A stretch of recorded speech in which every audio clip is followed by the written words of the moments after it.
From on board the spaceship, you can see the world has a secret. At dawn or at dusk, where the shadows are lining up just the right way, you're in just the right place and time to see an asteroid crater where a bullet from the universe left a perpetual hole in the smooth surface of our planet. There are 1 billion years worth of impacts. Huge asteroids have smashed into the world and turned it into an enveloped fire, uninhabitable to almost all life on the surface.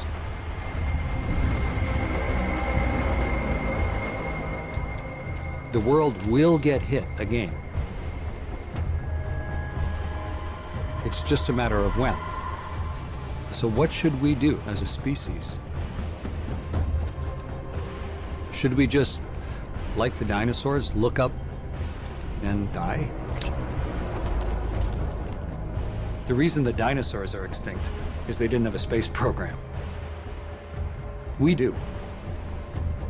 We have the capability to perhaps escape the Earth. Escaping Earth? Leaving home is hard at the best of times. Imagine how hard it would be if you were never coming back. Not just back to your hometown, but your home planet. A one-way ticket away from everywhere, everything, and everyone you know and need.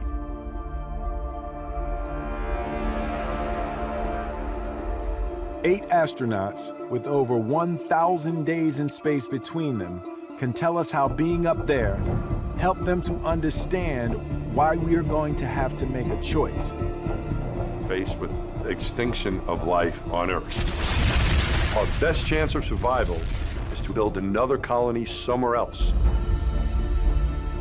Having a base on Mars, a base on the Moon, or in other places is important to keep our civilization going.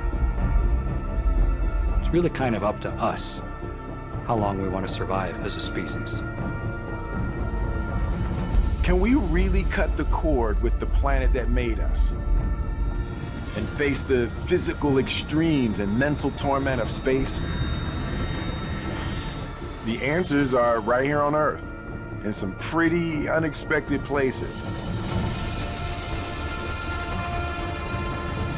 Like multi-million-year-old blood, mutant bugs, and humans that have left the land behind. It is not going to be easy to get ourselves safely away from the Earth and onto another planet. People will die.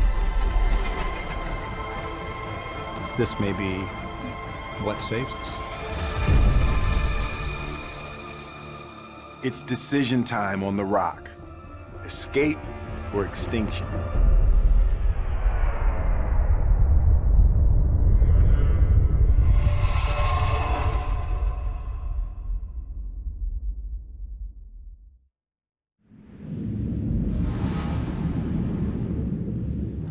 Earth's been through some big changes. Ice ages have come and gone. Volcanoes have blanketed the world in ash. And all of this could happen again. In fact, sooner or later, it's going to. So if we knew a huge asteroid was bearing down, or a giant eruption was about to suffocate the planet, we'd feel a lot better if we had a plan B. To put a human base on another planet, it will involve risk. It pushes our technology right to the very edge of our capability. But the benefit is for the whole species.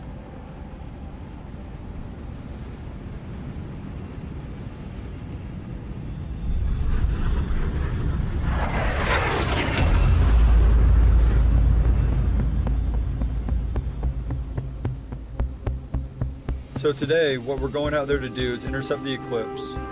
Really experience the full eclipse since it happens so rarely. fly and chase the moon. You can't do it every day. The F-15 is rated almost up to Mach 2.5. So our goal is approximately 3 minutes of time in the shadow.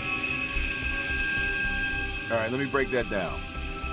Luckily, my dad was in the Air Force, so I can do this.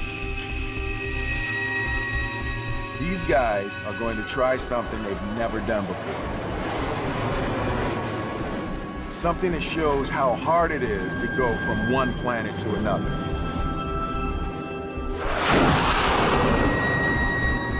Everything in our galaxy is moving. During an eclipse, when the moon slides across the sun, its shadow speeds over the Earth at 1,700 miles per hour. But it's easy to forget that we're moving too. Our planet spins at 1,000 miles per hour. To stay in the moon's shadow, the planes have to fly faster than Earth spins.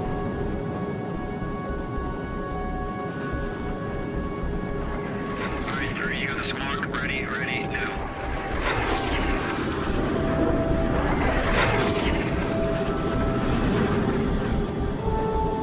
This is definitely the ultimate intercept. Chasing the fastest object that we could chase. If we can do this, we can intercept anything. Keep it tight, the eclipse is coming. Here comes the shadow out in front of us now. Alright, stand by for afterburner. Gate. That's pretty cool. 20 seconds.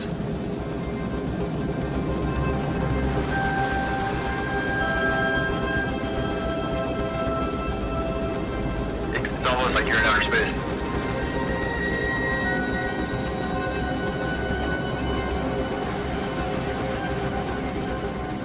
As a kid, you always think about astronauts and traveling to space and circling the moon.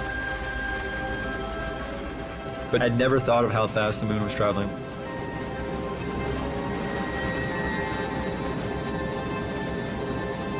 Stand by for the end of the eclipse.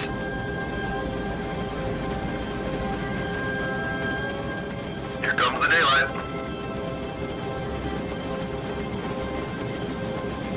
And it's daytime. If you're in an airplane and trying to chase that shadow, that's really just a little hint of how hard it is to launch a rocket ship and go intercept the moon or go all the way out to Mars where everything is moving. And the Earth isn't just rotating, it's moving through space at almost 70,000 miles an hour, while Mars is moving at over 50,000 miles an hour. It's like grabbing a gun and trying to hit a bullet with a bullet. We've sent probes to Mars and to Jupiter and to Saturn, but probes are machines. Getting people there, that's a whole other level of difficulty.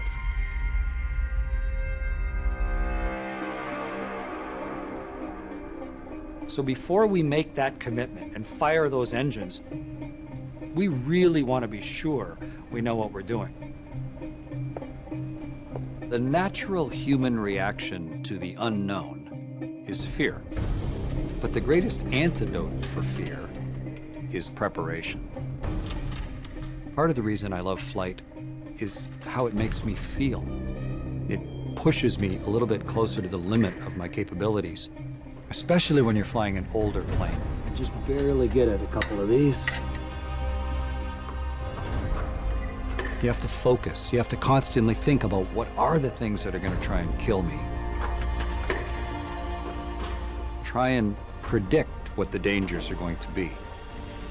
And then try and get ready for those. Pull her out. Yep. Here we go.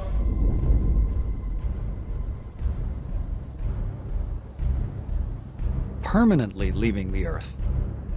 Turning our tail to the planet and firing the engines to go somewhere else, that is still right on the edge of impossible. But in 1902, flying was impossible. But after the Wright brothers, it was something we knew how to do.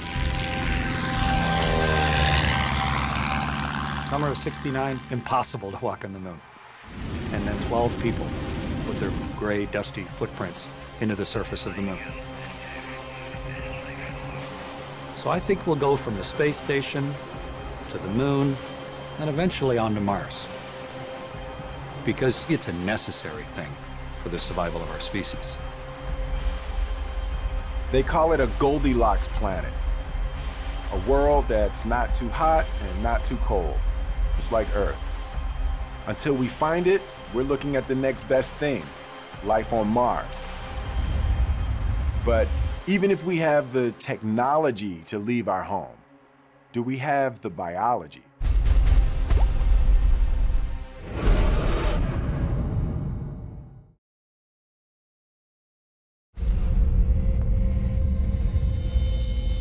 Nothing good lasts forever. Earth is no different.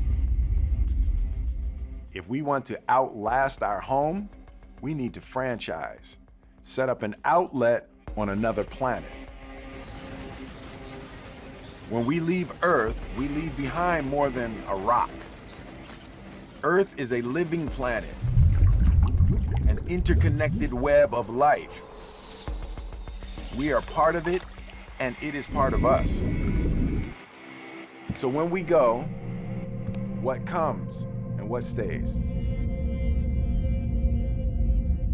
One of the final stages of preparation for my third space flight to fly a Russian spaceship was wiping my entire body with rubbing alcohol to try and get rid of as many bacteria as possible. You don't want the spaceship to become unhealthy for the people living there.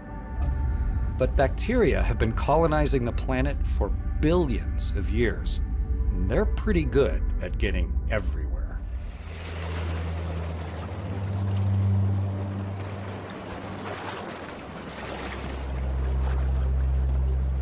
To spot them, we have to use something else that's survived for a long time.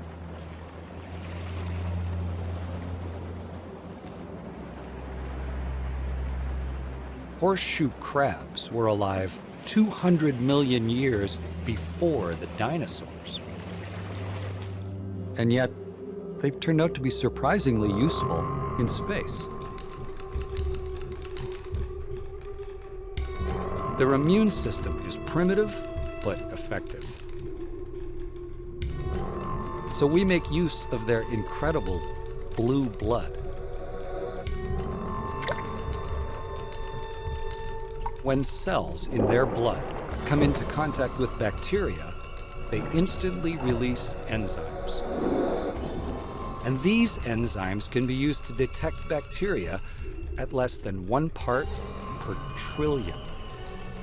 That's like detecting 1 grain of sugar in an Olympic-sized swimming pool. So we can use a tiny speck of horseshoe crab blood to spot contamination. It's easy to think of the bacteria on my body as some foreign matter that I would like to get rid of. But if you look at us under a microscope, we're crawling with life. There are more bacterial cells in our body than there are human cells. An entire universe inside me.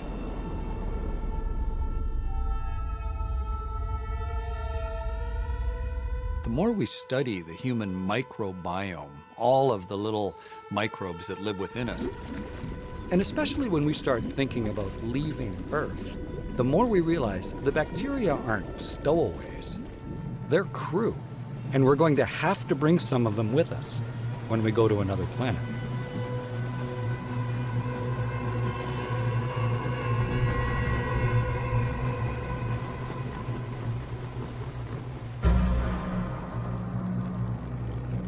How far are they ahead, do you think? I would say absolute minimum of 2, probably at least 3 miles.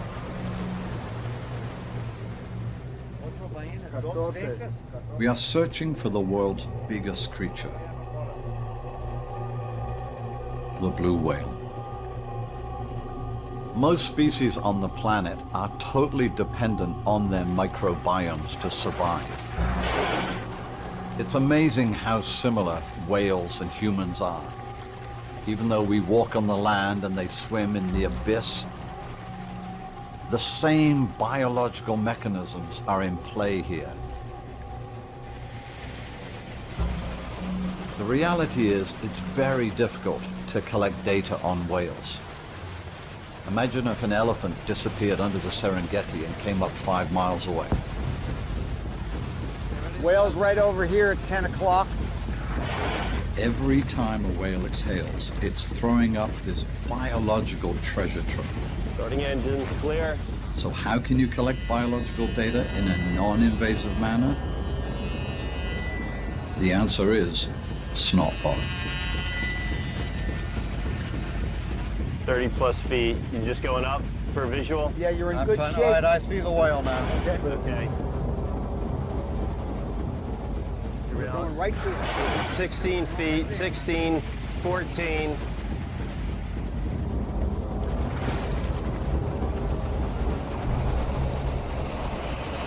All right, she's dived. No worries, lovely dive. Might not have liked that head-on approach, but no way to know. As excited as we are with this tool, you've got to be at the right place at the right time. Okay, so the whale's been doing 9-minute dives. Let's launch the drone at 8 minutes, and then we're ready. When it comes up, hopefully we'll get the second blow.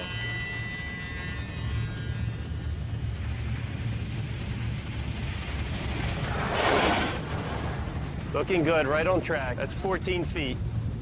They're exchanging a lungful of air, probably bigger than a VW, in 1 or 2 seconds. It's incredible. Staying with it. What's my height? You're at 14. Whale's looking really calm, moving very slowly.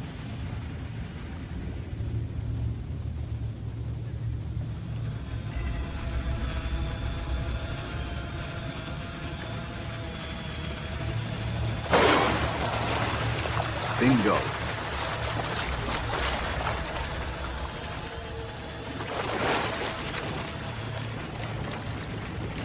Good job, team, good job. All right, you guys ready for landing? Bring her in. And this is going to be a snotty dish. We know bacteria in the stomach of whales is necessary for digestion, but we're starting to see that the microbiome in the lungs plays a key role in fighting infection, just like it does in humans.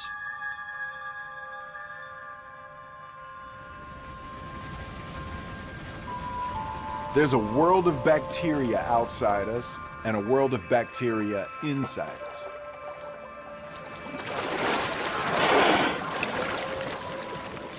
And nobody knows what will happen when those two worlds are pulled apart. But we know one thing that we can't take with us, and it's something that keeps us all grounded.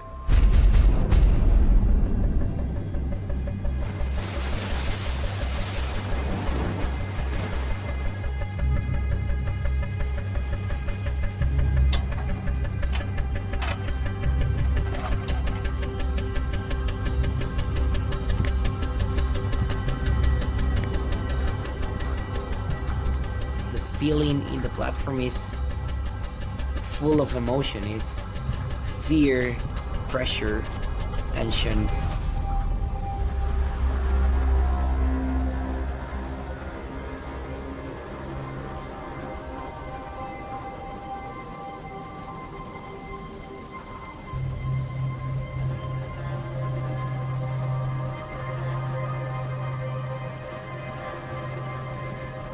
It's something that you love to do, even when you know that you can kill yourself.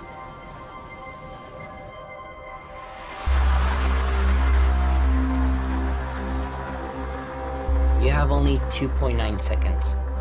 Anything can go wrong. If you did a mistake in the air, that's it, it's over.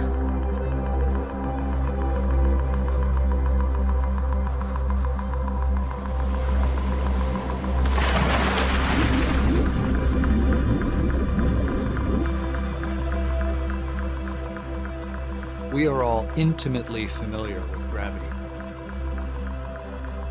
The huge mass of the world pulls us down. We call it 1G. That's how the world pulls on us. But we're the only species that has found a way to cheat that.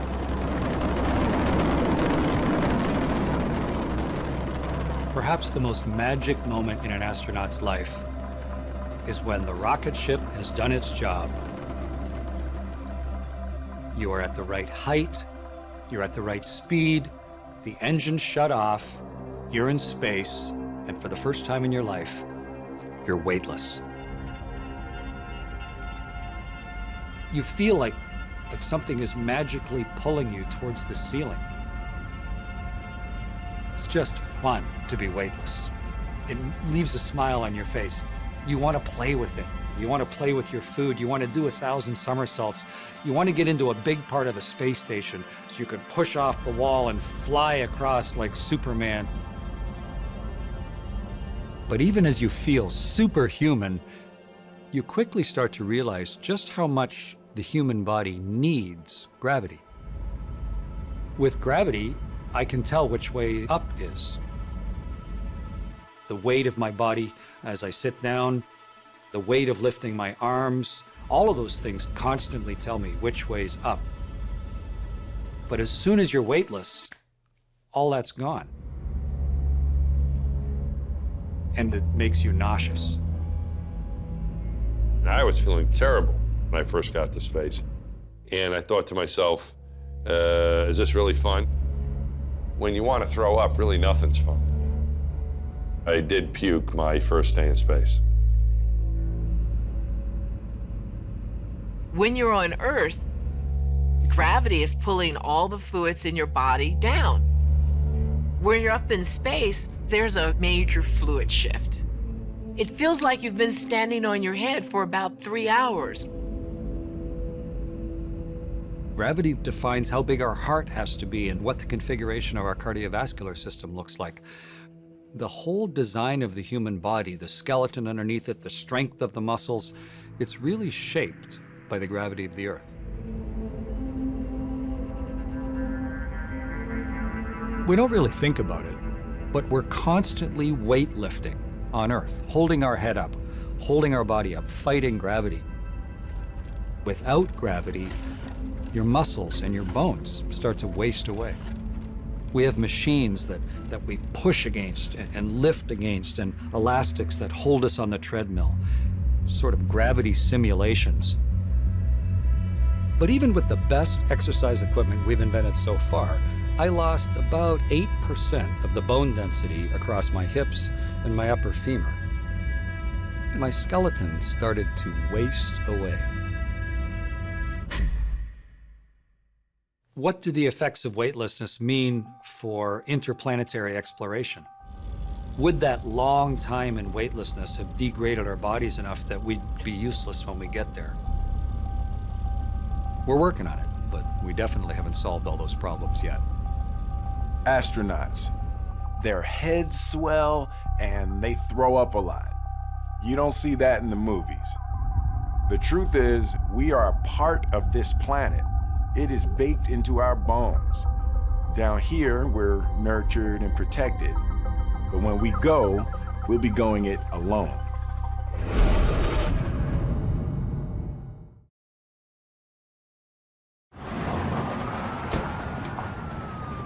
If humanity wants to survive, sooner or later, we are going to have to get off planet.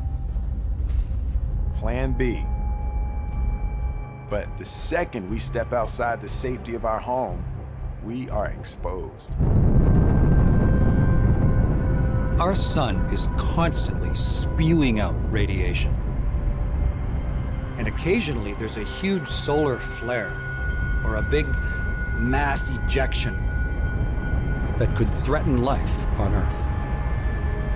The Earth is protected by a magnetic field in the atmosphere, and that force field helps deflect the deadly radiation, and it keeps it from driving right through and hitting our bodies. On board the International Space Station, we are much more vulnerable. If the scientists on Earth have seen one of these huge storms from the sun coming towards us, we go to the parts of the space station that have the best protection from the storm of radiation that's about to pour past. You're subject to not just the sun's radiation, but all of the radiation of the universe.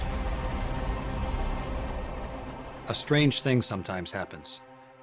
You see a flash of light out of the darkness, a reminder that you're not in Kansas anymore.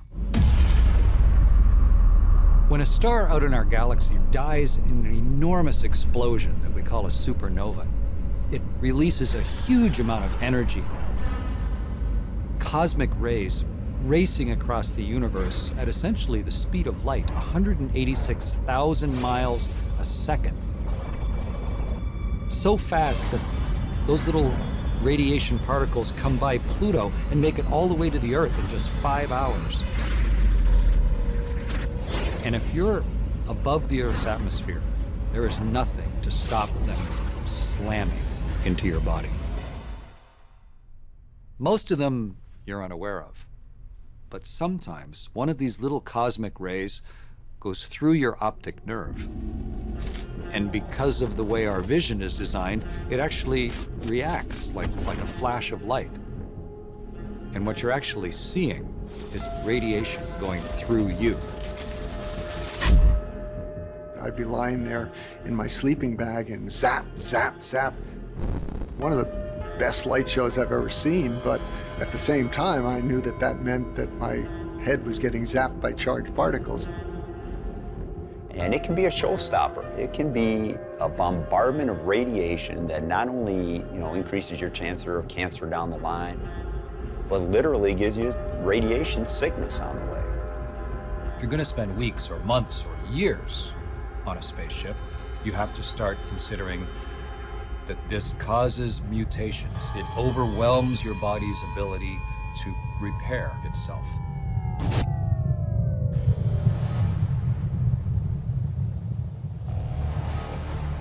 So on our trip to colonize the stars, we know we'll get seriously zapped.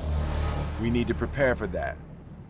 We can start in a place where the Geiger counter clicks like it would on a deep space mission.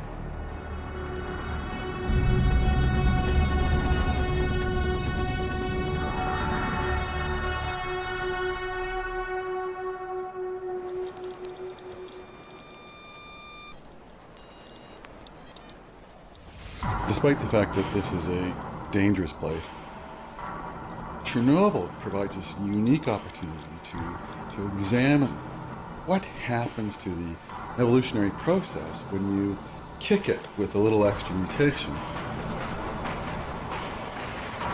Back in '86, I was a senior in high school, and I remember the nuclear meltdown that caused 400 times more fallout than the first atomic bomb.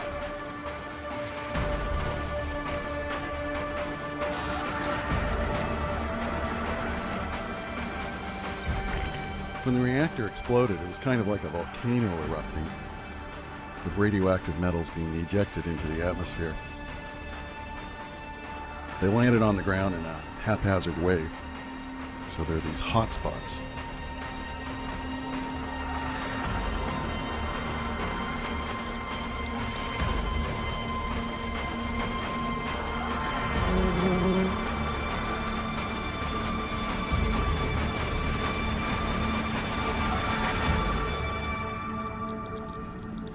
You come into this landscape that was once thriving with happy people doing their thing. It gives you an eerie feeling.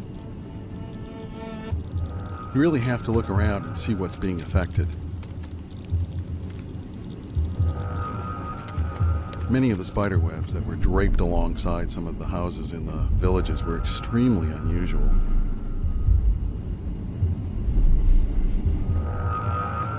Some of the webs end up looking extraordinarily messy. They were very irregular. They had big holes in them. The spiders were having a problem spinning a normal web.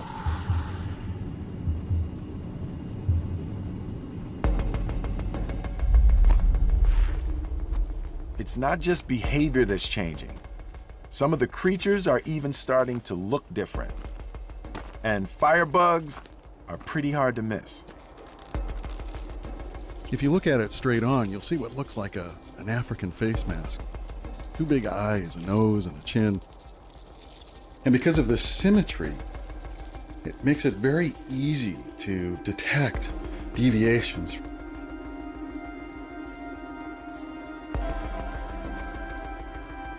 One of my colleagues picked one up and said, "Look, Tim, it's a mutant." This one bug was missing one of the eye spots. So we started collecting as many bugs as we could find. Bugs with really unusual color patterns were only found in these areas of high radiation. This is more serious than changing your spots. Mutations can kill you. Humans in space have a big problem. So mission canceled? Well, not so fast. There might be a fix.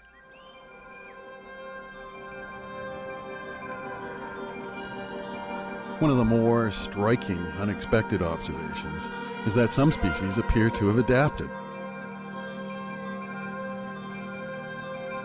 Some of the bacteria, where there have been thousands of generations since the accident, are becoming more radiation resistant.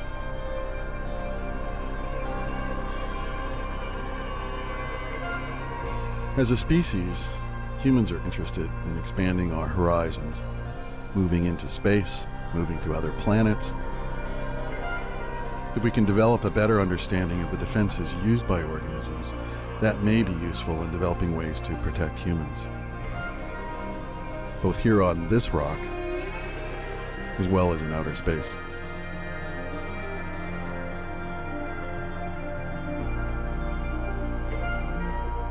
A traveler to Mars has to survive 9 months in space and a 30 million mile journey. But once they get there, they'll face their biggest challenge of all. And this time, it's personal.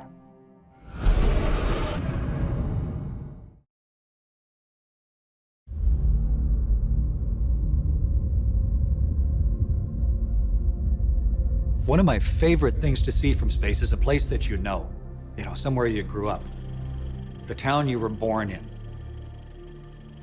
or where you got married, or where you went on vacation. This delight of a memory, like a present unwrapping itself. The further you get from Earth, one of the significant problems is, how do we maintain the mental health of the crew when you're so isolated from the rest of humanity? We don't really know how difficult it's going to be for humans to leave Earth. I mean, we're a part of Earth. There you are just removed from mankind, and that distance, being off the planet, you feel a disconnect. And I'd say, I'm sort of in a prison. I didn't do anything wrong for sure, but I am in a prison. If I were the commander heading to Mars, I would have a talk with the crew and say, Earth is now behind us. We are now Martians.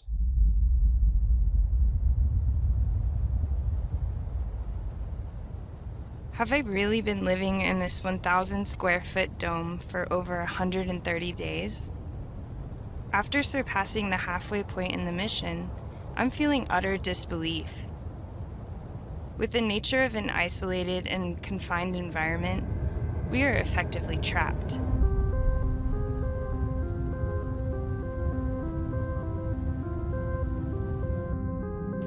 HISES stands for the Hawaii Space Exploration Analog and Simulation. We want to know how to keep people safe and happy in space. Can they stay friends, not go crazy, work well together for the 2 to 3 years it will take to go to the red planet and back again? Contact. Testing. 1, 2, 3. Go with the exit protocol now. You begin to think about how harsh it is to live on Mars, all the technology, all the trouble you have to go through just to go for a walk. One of the greatest challenges to space travel isn't technical at all. It's the human vulnerability. You don't see the ocean, you don't see palm trees, and you just see this black and red lava. But it doesn't have the different gravity, the real harsh danger of Mars. But it does have the confinement, and it has the isolation from your family and friends.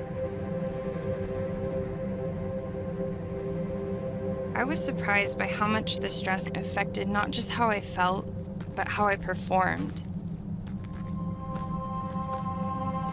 Being away from your family can be tough, even for a week or two. Life on Mars is an entirely different kind of separation. You're a pioneer. You're never going to see home again. Everything you'll ever own, you brought with you. The rest, you'll have to use what you find. Luckily, that's something humans are pretty good at.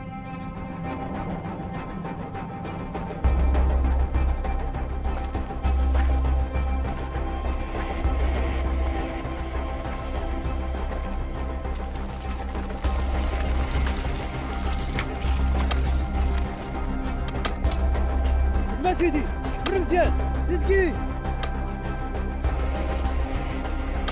كانت المهمة اللي بدي غلقت 15 عام دايت الوالدين وهذه استخدام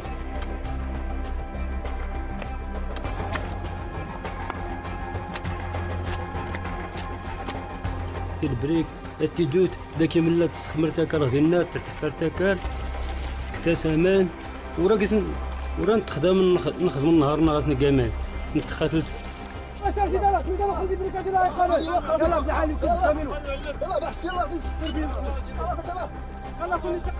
بالنسبة للكبرى انت ما قال خدمت الناس الى يقابل خدمت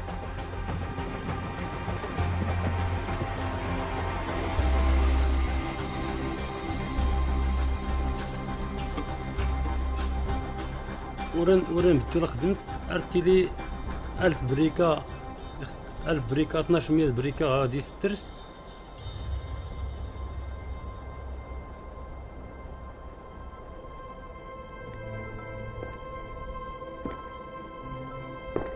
بالنسبه لنا بنحدو كلشي طفره الحمد لله لا الومان الا وكال لي كلشي ماء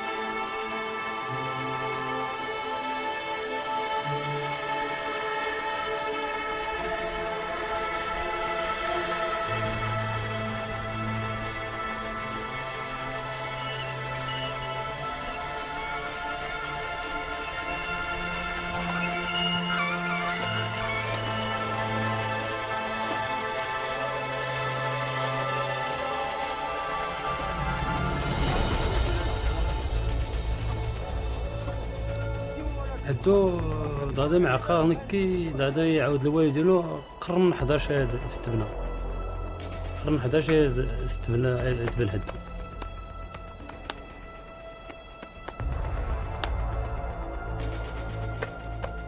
We're already using simulated Martian dust to figure out how to build a settlement somewhere besides our planet. So we're definitely taking the first step.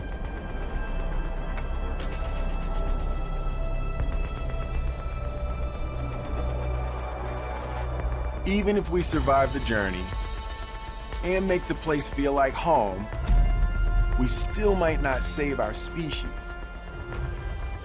Because just by being there, we might turn into something else.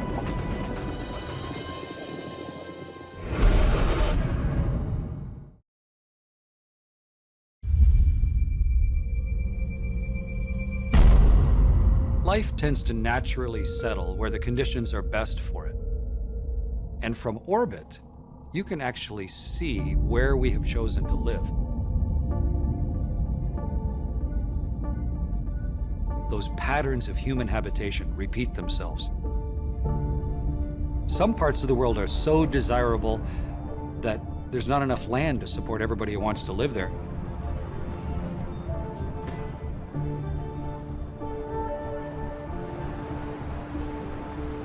We've taken nature and modified it to make the Earth more habitable for more human beings.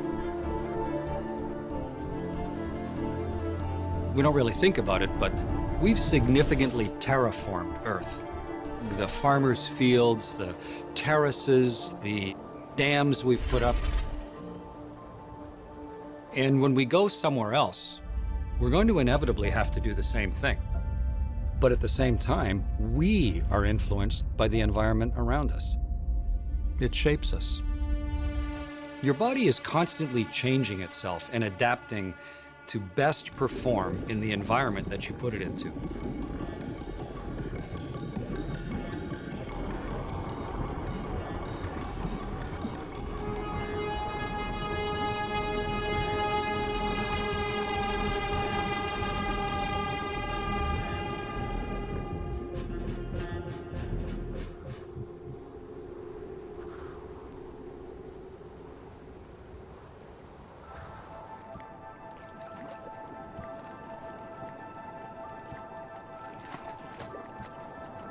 Biasanya ikan yang saya suka itu ada ikan gropa, ada ikan sori, ada barakuda. The Bajo live in a world of water. Their kids swim before they walk.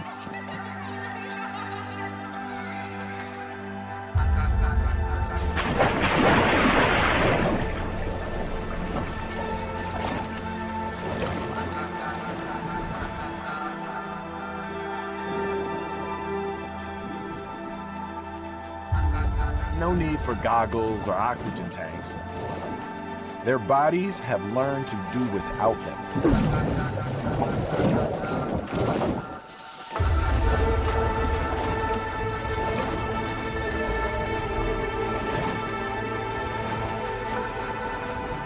Karena saya pintar menyelam, karena itu kita diajari dengan itu orang dari Tanah Johor sampai kemari orang dengan itu orang dari Bajoe baru dapat di sini kita terus jadi cucu-cucunya orang.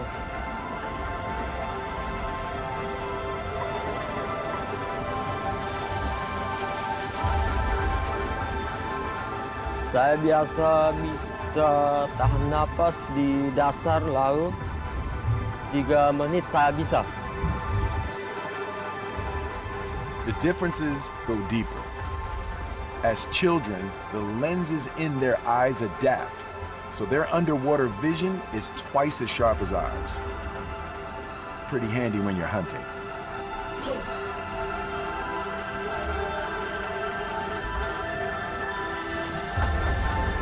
In the short term, humans can adjust. In the long term, we evolve. Maybe there is a Goldilocks planet out there, another Earth. If so, we'll be spending lifetimes getting there. What might happen to generations born in space? One of the ways to test that is to take life forms from Earth that have a very rapid life cycle and take them up to the space station and see how they develop. Jellyfish have small sensors like hairs, and that lets them know about gravity and which way's up, sort of like the balance system we have in our inner ear. When we took jellyfish to the space station, they did not develop normally. When they came back to Earth, the ones born in space couldn't tell which way was up. It's a sobering thought. Getting to a new home might change us in ways we can't predict. I'm confident that no matter what is thrown at us during this incredible journey, we'll find a way to survive. But there is a cost. What we think of as us can only exist here.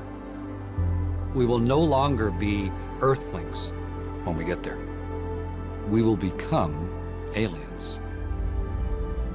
Sometimes you can only really see something from a distance. No one ever got homesick staying at home. Earth has been our constant companion. There when the first cell flickered to life, here now as we turn to the stars. She's in our bones, and in our guts, and in our minds. We may one day venture out from our strange rock.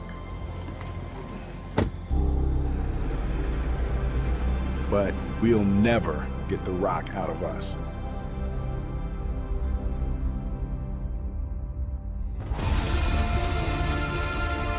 Next time, how our paradise planet was made by life.